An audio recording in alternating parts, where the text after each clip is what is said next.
All right, let's do Shapiro. Oh, Shapiro. Huh. I hadn't even planned on that one. This is, if you remember Ben Shapiro, famously of the Steve King is not a racist. I should find those tweets, actually.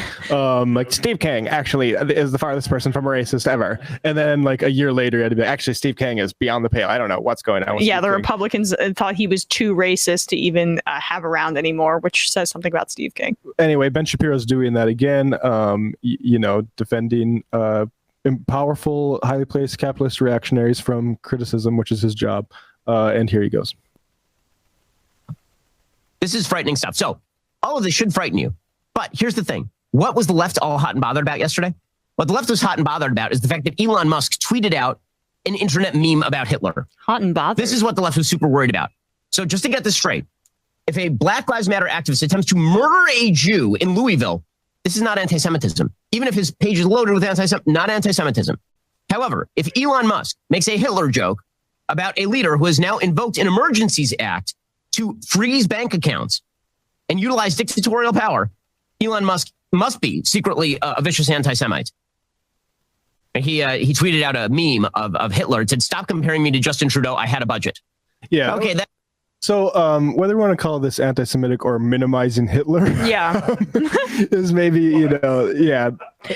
Would you say, I don't know, Matt, you read a lot of history. Would you say that minimizing Hitler might have anti-Semitic implications? I think that's possible. I don't think, like, our only reaction on the show was that Trudeau shouldn't have done that. And there should be like a judicial process, at least for that.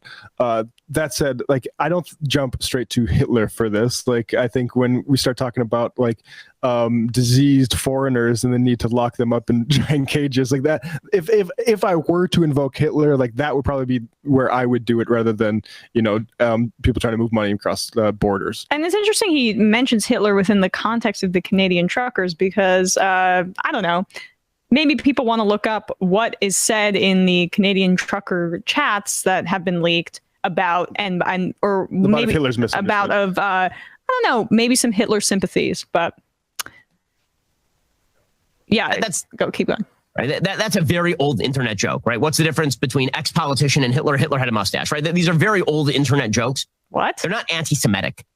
Okay, like, let me explain. As a person who has been attacked with probably more anti-Semitism than nearly anyone in American public life, I can safely say that is not an anti-Semitic meme. But here's the thing. The left gets angry at memery, that they can try to generate outrage about anti-Semitism, but actual attacks on Jews, they don't give any craps.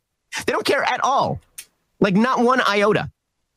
Because always the double standard applies. If you're on the left, you must be good. If you're on the right, you must be bad. If you're libertarian, if you don't agree with the left, you must be bad. The true anti-Semitism is Elon Musk tweeting out Hitler memes, not about the Jews, but about Justin Trudeau's treatment of dissent. That's real anti-Semitism. Black activists trying to murder a Jew, not actual anti-Semitism. Who said that? It's such a straw man. No one has made the connection between those two, but he takes one instance and another instance of memification.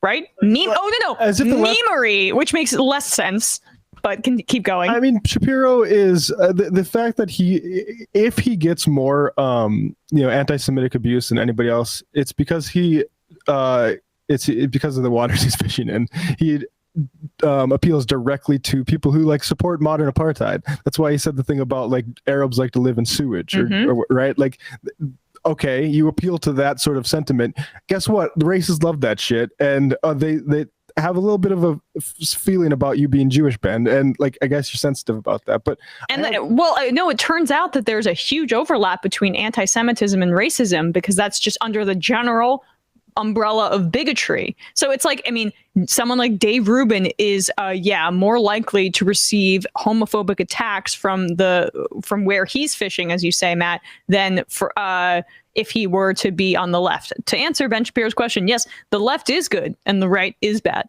That's the reality. Daily Wire, March 13th, 2017. Media accuses Rep. Steve King, Republican of Iowa, of racism. Their line, read his actual words.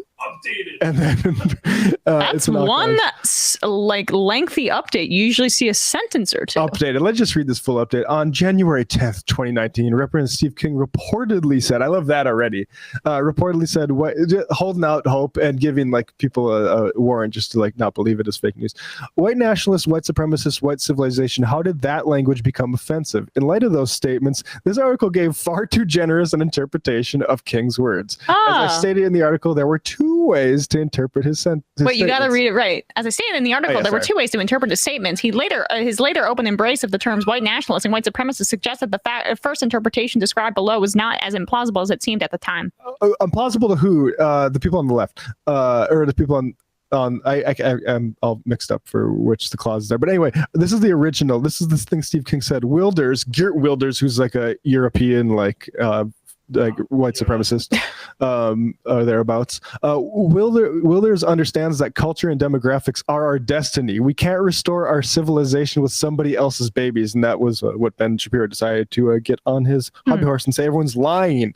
Not only is there the other, he said there was two in this update, he's like, there's two different interpretations, and one of them is not as implausible as it seemed at the time. But you literally said they're lying, right? Yeah. That's not having a different interpretation. But anyway, Ben Shapiro is a liar on behalf of powerful racists.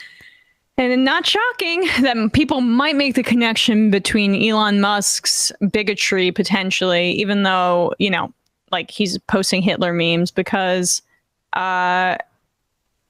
he, I think we mentioned it before, is currently being sued, I believe, due to racial discrimination and segregation in his California plant. So might make sense that he has other bigoted views as well, the way he casually sanitizes Hitler. Yeah, the lawsuit follows 3 years of investigation into Tesla and alleges that Black and African American employees at the company's Fremont plant are segregated to the lowest levels.